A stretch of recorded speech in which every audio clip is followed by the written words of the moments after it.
కళానేని విశ్వేశ్వరరావు పోలవరం ఎప్పుడు పూర్తవుతుంది? అసలు 2028కి చెప్పినట్టు పూర్తవుతుందా? ఇంకా టైం తీసుకుంటుందా? అసలు ఎప్పుడు పూర్తవుతుంది అనేది చాలా కాలం నుంచి వస్తున్నటువంటి ప్రశ్నలు.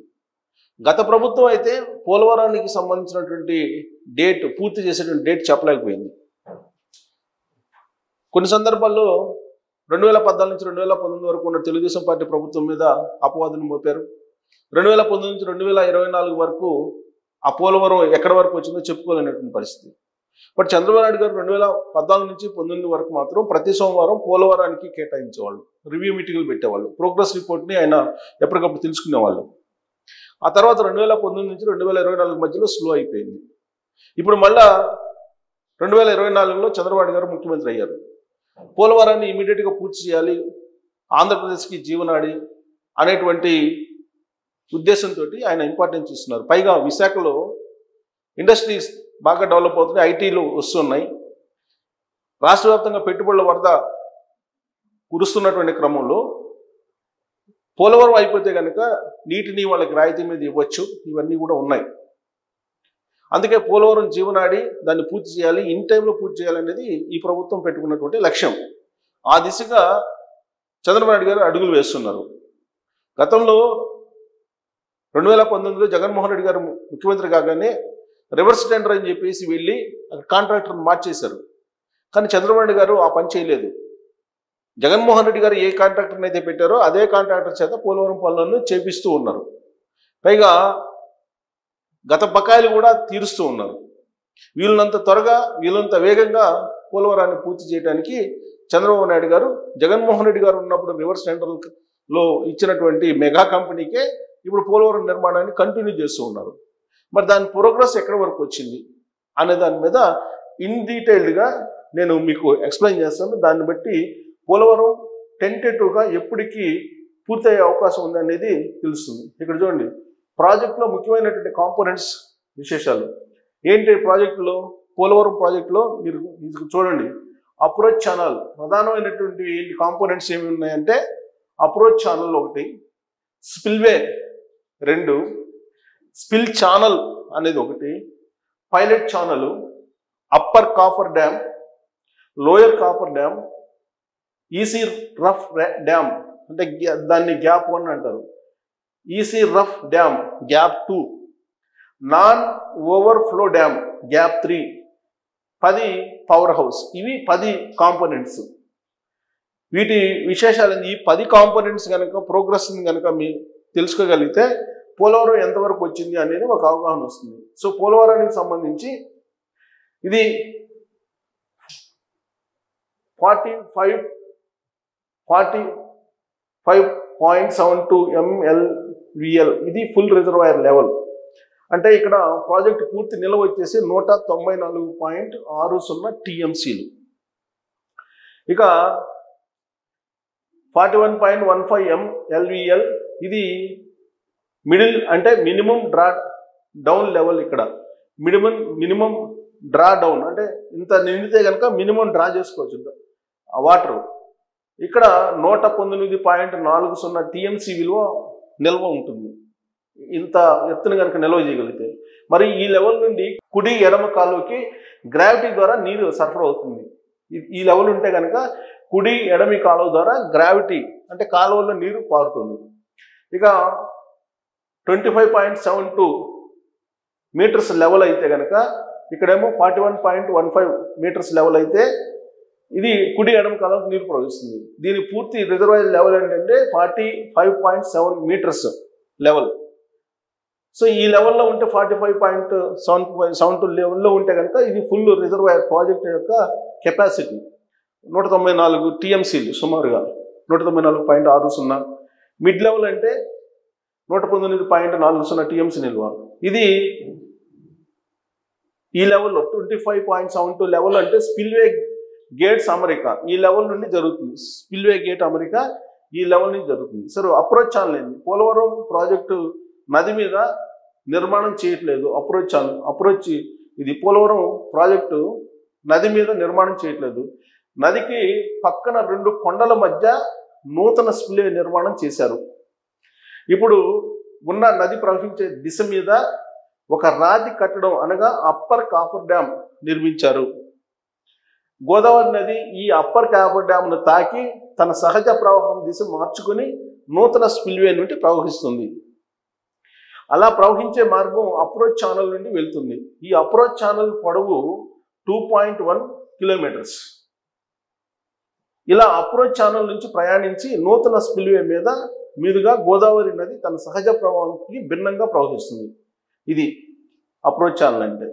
ఇక పోలవరం స్పిల్వే ఏంటి? పోలవరం స్పిల్వే అంటే ప్రపంచంలో ఇది ఇరిగేషన్ ప్రాజెక్ట్స్ డిశ్చార్జ్ కెపాసిటీలో మొదటిది.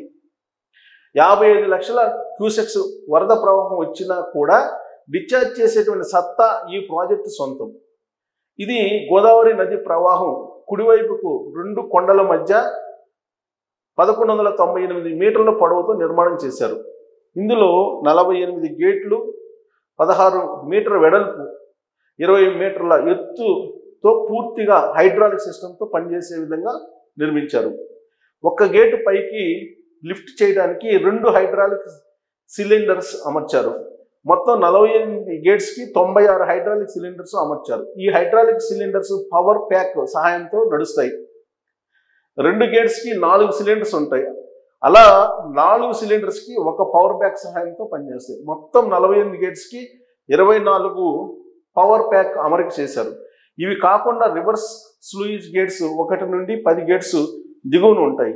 ఇవి వరదలు లేని సమయంలో క్రింది ఉన్న డెల్టా మరియు తాగునీరు కోసం ఈ గేట్స్ ద్వారా వదులుతారు. వీటికి కూడా 10x2 మొత్తం 20 చిన్న సైజు హైడ్రాలిక్ సిలిండర్స్ అమర్చారు. వీటికి కూడా పవర్ ప్యాక్ 10 అమర్చారు. ఈ స్పిల్వే పునాది 14 మీటర్లు. అంటే ఎక్కడ అన్న నిర్మాణం చేసేటప్పుడు ఎక్కడైనా నిర్మాణం చేసేటప్పుడు ఎలివేషన్ అనగా జీరో లెవెల్ ముఖ్య భూమికి పోషిస్తుంది. ఇక్కడ భూమి టాప్ లెవెల్ నుండి -14 మీటర్ అంటే 50 అడుగులు దిగువ పునాది వేశారు ఈ స్పిల్వేకి. ఈ భారీ స్పిల్వే నిర్మాణం కోసం ఇక్కడ 25.72 మీటర్ నుండి గేట్స్ అమరిక చేశారు. 35 మీటర్ లెవెల్ గేట్స్ సపోర్టింగ్ చాలని చెప్పి బీమ్ నిర్మాణం చేశారు. 54 meter level spillway top road level ఇక్కడ గేట్ మెయింటెనెన్స్ కోసం 2 భారీ ఓవర్ హెడ్ క్రేన్ ఉంటాయి. ఇది స్పిల్వే పునాది. స్పిల్ ఛానల్ ఏంటి? స్పిల్ ఛానల్ అంటే పూర్తి పొడవు 2.920 కిలోమీటర్స్. స్పిల్వే నుండి వదిలినటువంటి నీళ్లు ఈ స్పిల్వే ఛానల్ ద్వారా వెళ్తాయి. 10 మీటర్ల వెడల్పు, 1.5 మీటర్ల ఎత్తు సిమెంట్ బ్లాక్ ఈ స్పిల్వే ఛానల్ మొత్తం కాంక్రీట్ చేశారు. పైలట్ ఛానల్ ఏంటి? Pilot channel 0.8 kilometer spill channel దిగువన ఉంటుంది. స్పిల్ ఛానల్ నుండి వచ్చే ప్రవాహం పైలట్ ఛానల్ ద్వారా గోదావరి సహజ ప్రవాహంలో కలుస్తుంది. కాఫర్ డ్యామ్ నుండి దిశ మార్చుకొని గోదావరి ప్రవాహం 6 కిలోమీటర్లు ప్రయాణించి ఈ పైలట్ ఛానల్ ద్వారా గోదావరి సహజ ప్రవాహంలో కలుస్తుంది. ఇది పైలట్ ఛానల్ అంటే. ఇది అప్పర్ కాపర్ డ్యామ్ ఏంటి? అప్పర్ కాపర్ డ్యామ్ ఇది 2.340 కిలోమీటర్స్ పొడవు మరియు 44 మీటర్ల ఎత్తులో నిర్మించినటువంటి రాతి కట్టడం. గోదావరి సహజ ప్రవాహాన్ని అడ్డుకోవడానికి ఈ భారీ రాతి కట్టడం కట్టారు. మరియు ఈసీ రఫ్ డ్యామ్ నిర్మాణం తర్వాత ఈ కట్టడం మొత్తం తీసివేస్తారు. లోయర్ కాఫర్ డ్యామ్ ఇది 1.840 కిలోమీటర్స్ పొడవు మరియు 35 మీటర్ల ఎత్తుతో నిర్మించిన రాతి కట్టడం. గోదావరి నది ప్రవాహ దిశ మార్చుకుని మళ్ళీ తన సహజ ప్రవాహంలో కలిసే దగ్గర ఈ నిర్మాణం చేపట్టారు. దీని నిర్మాణం Godavari back water EC rough dam నిర్మాణం ప్రాంతానికి రాకుండా ఉండడానికి నిర్మించారు. ఈసీ రఫ్ నిర్మాణం తర్వాత ఈ కట్టడం మొత్తం తీసివేస్తారు. సో ఇది అది లోయర్ అప్పర్ తీసేస్తారు. గ్యాప్ 1 అనగా పవర్ ప్రాజెక్ట్ ఈసీ రఫ్ నిర్మాణం మధ్యలో ఒక చిన్న గ్యాప్ 543 మీటర్ ఉంటుంది. ఆ గ్యాప్నే గ్యాప్ 1 అంటారు. Godavari water EC rough dam నుండి డైరెక్ట్గా పవర్ హౌస్లోకి వెళ్ళే దారిలో ఈ గ్యాప్ ఉంటుంది. నీళ్లు ఈసీ రఫ్ నుండి దిగువ సైడ్కి వెళ్లకుండా ఈ నిర్మాణం చేస్తారు. ఇక గ్యాప్ 2 అనగా గోదావరి నది సహజ ప్రవాహానికి. సో గ్యాప్ 3 వచ్చేసి ఈసీ రఫ్ డ్యామ్ 2 మరియు స్పిల్వే కొండకు ఒక చిన్న గ్యాప్ ఉంటుంది. దాన్ని నాన్ ఓవర్ఫ్లో కాంక్రీట్ డ్యామ్ అంటారు. ఇది 162 మీటర్ల పొడవు ఉంటుంది. దీని నిర్మాణం కేవలం స్పిల్వే నుండి వదిలిన నీళ్లు ఈ గ్యాప్ నుండి రావడానికి లేకుండా నిర్మాణం చేశారు. పోలవరం ప్రాజెక్ట్ పవర్ హౌస్ ఏంటి? పోలవరం ప్రాజెక్ట్ పవర్ హౌస్ ఏంటి? ఇక్కడ ఒక పెద్ద కొండని తొలిచి అందులో 12 సొరంగాలు 9 మీటర్ల డయాఫ్రమ్ మరియు 168 మీటర్ల పొడవు ఉంటాయి. ఇందులో 15 థిక్నెస్ ప్లేట్లతో తయారు చేసినటువంటి ఫెరోల్స్ అమరుస్తారు. పోలవరం ప్రాజెక్టు ఈసీఆర్ఎఫ్ నిర్మాణం పూర్తి అయ్యాక అక్కడి నుండి నీళ్లు ఈ 12 సొరంగాల నుండి తరలించి అవతల పక్క ఉన్నటువంటి టర్బైన్ మీద వదులుతారు.